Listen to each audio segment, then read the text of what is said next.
How did one simple mistake land Future and his DJ in an overseas Abu Dhabi prison?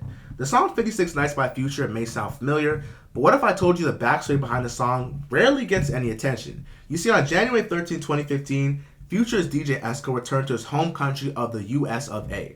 after staying an unexpected 56 nights in a Dubai, UAE prison. Now, Future and Esco had traveled to Dubai for Future's performance at the 2014 Abu Dhabi Grand Prix, a luxurious and coveted event attended by Kanye West, Kim K, and many higher-ups in other Middle Eastern countries. But after 15 grams of illegal drug was accidentally smuggled into a Caribbean country, this innocent experience from the established rapper and his DJ would be an event that he would never forget.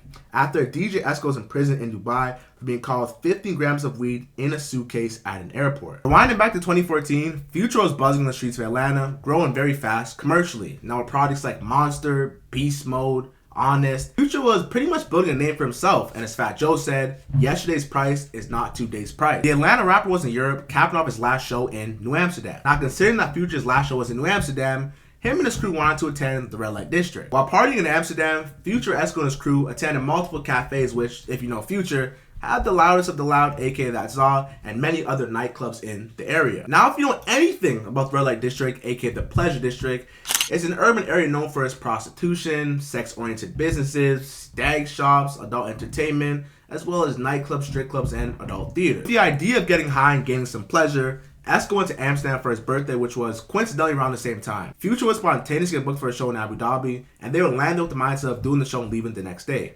However, that's not how it worked out. Now, with them not being hip to the rules and the regulations and the law of the land, they broke a major violation in the airport as they were filming and vlogging in public. Our cameraman starts filming walking in the airport, but apparently there's no cameras allowed in the airport. And this is how this whole thing started. Now we're causing a scene. I'm on my way out of the door, and a police officer stops the cameraman first. They're real mean. He's like, no cameras in the airport. Delete the pictures. He made our cameraman delete all the pictures right there on the spot.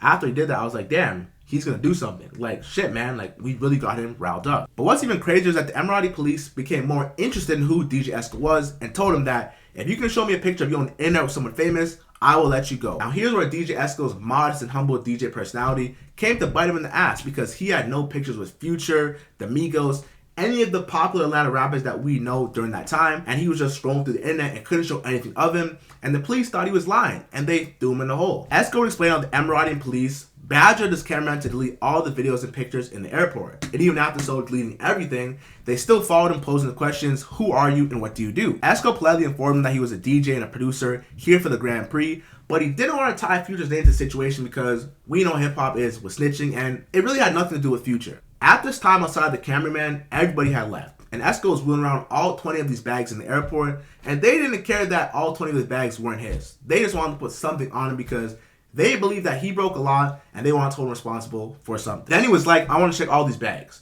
Who these bags? With you? I want to check every single one. Now, there's no point of separating them because you're now serving 6 people instead of 1 person. So I'm like, yeah, they're my bags. But I'm thinking like, this man really want to check all these? He wants to hand check 40 bags? He's crazy. This one Emirati officer was hand checking 40 bags by himself and still didn't find anything. So much that his co-worker told him, hey, just let them go. There's nothing in these bags. But the police officer was defiant to leave with something. Esco would describe his bags being checked in the Dubai airport almost like a kid who was in high school in the principal's office, not knowing what he did. Did they catch me stealing? Did they catch me smoking? Did they catch me gossiping and cyberbullying? Like, what did I do? So, okay. He finally found like this fairy dust particle of weed in my backpack. They're trying to like get like a magnifying glass, and I'm for real. Like, they're arguing whether if it's green or if it's brown, and they're tearing the luggage apart like I got kilos of cocaine or something. Ripping the bag apart looking for extra compartments and shit. And the officer gets down to the last 2 bags. And that's when he finds a bag with some weed in it. A good little amount, probably 15 grams or something like that. They knew I was doing something. I got all these bags, like music, we here for music. But I didn't really want to tell, like, I'm here for Future and this, because then they tie you all in together. So it's just me. I'm a DJ. I'm here to do some things. And I'm from America. They already know that. I'm making it like it was more of a big deal than I was, because this is like three years ago. So a lot of people didn't even know who DJ Esco was before 56 Nights. So keep in mind, I don't really have that big of a face out there. You know what I mean? Because I was playing background. I was purposely being behind the scenes because Future's in front of the scenes, and I didn't want to be up there like I'm trying to get. You hadn't done the dance all on in the roof video. yet. I wasn't being all in the video. That wasn't your job. That wasn't your job. So I was trying to be like, I'm in-house. I'm in-house producer. I'm get the bags. I'm DJ on the road. I'm DJ at Magic City still, like. But I wasn't being on videos. I'd always be like, nah, I'm cool. I'd be right in the back behind you, behind the camera, on the side of the camera, right, always out the picture. So when I got detained, they were like, yo, if you can show us that you have your video, like that you're a big deal in America, like show us yourself on TV, we'll let you go right now. That is incredible. So your own modesty bit you in the ass. For those of you who don't know, the use and possession of drugs in Muslim countries, particularly the UAE, are very strict and serious crimes. With very little to no leniency shown if caught, convicts experience very long jail sentences and sometimes even the death penalty, depending on how much of the substance they were caught with. In the Dubai authorities' defense, they didn't know if Esco was a world-class superstar like Future or an international drug dealer like El Chapo, and Esco would explain how one accidental move got him 56 nights in a Dubai jail. Now on a side note, the streets gave mad ratings for that, I ain't gonna lie. At this point, I'm thinking, what the F?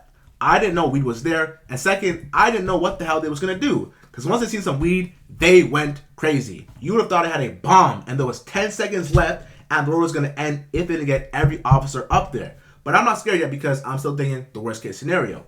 They're just gonna send me back on the plane, okay, I can't come. It's the last show anyways, and I really don't want to go through all these interrogations. Do what you want with the weed, send me back next flight. So I'm still relaxed at this point. Little did I know, I was going to be in the MF for the next 56 days. Esco would explain the independent ambience of the jail and how there was pretty much no structure once you get locked up. They don't tell you when you're going home. They trying to see if I've been to Dubai, to see if I'm trying to sell this. I don't know nobody in Dubai. I'm like, it's for me, it's for nobody else. We do music, I didn't come to Dubai to sell weed. This is what I'm learning, okay, they have zero tolerance for this, period.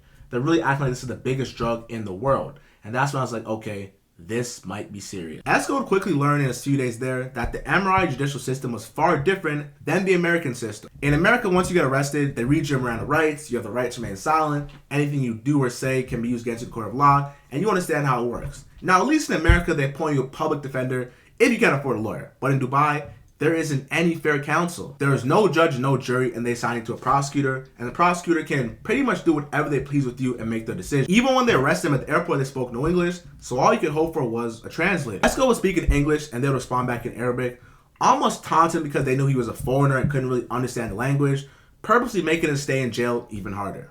Given that he was American, Esco was pretty much under the impression that he'll be bailed out the next day due to his superiority complex. But once they told him to grab some clothes from a suitcase and they took him to a cell, he knew he wasn't leaving anytime soon. Seeing that Esco was in the Middle East and he was the only American in general population, his stay in jail was pretty peaceful because he was considered an outsider, and what he would say to himself is that they viewed him as if he was a white Caucasian American with blue eyes and didn't see him as a threat or even a shade of black or a member of their community. The Dubai jail is very diverse, full of Pakistanis, Saudis, Afghans, Kuwaitis, and Iranians, and one of the members actually tried to communicate with Esco, saying the word U.S. Embassy, and telling him to call the U.S. Embassy, but due to his unfamiliarity with the country and political judicial structure, he didn't know how to call them, where to call them, what to use, or even how to get a calling card. The judge would explain that he was caught with 15 grams of weed and that he would be charged and prosecuted on the same level as individuals who were caught with 10 to 20 or 50 kilograms of cocaine. So no matter how small or large the drug supply was,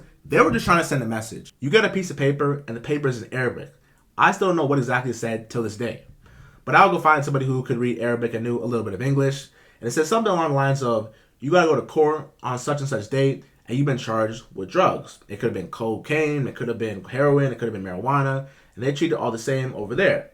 So I'm there with people who had 10 to 12 or 20 kilograms of cocaine from Brazil. There's an old man in there right now, 67 years old, and he stole a box of candy from the airport, and he's still in there. He's still in there right now because his paper said he just stole something, and now he's in the same category as the people who stole 850,000 of dirhams. So there's an old man in there right now, I can see his face, and he's going crazy over a chocolate bar. It took Esco 3 days in prison to get the U.S. Embassy's number, 133, if you ever need it, and he called them. So I called the embassy, and I'm like, yo, I'm an American, I'm in Abu Dhabi prison, get me out of here. And they're like, all right, we're going to send somebody down there, visiting days are Tuesday, we're gonna have somebody down there no later than Tuesday. The embassy officials arrived on Tuesday, and Esco almost broke down crying when he saw them because he hadn't spoke to someone who spoke fluent English in almost a week. But the embassy officials kept it straight up and told him that, hey, you might be here for 8 weeks, and no lies were told. I'm like, hold up, 8 weeks? You gonna tell me nothing better than this? I think I blacked out. My whole body went numb, and I was just thinking my life is gonna be over. There's no way I can survive 8 weeks in here mentally. I cussed both of the people from the U.S. Embassy and then walked back devastated because that's when it hit me. I'm not getting out of here.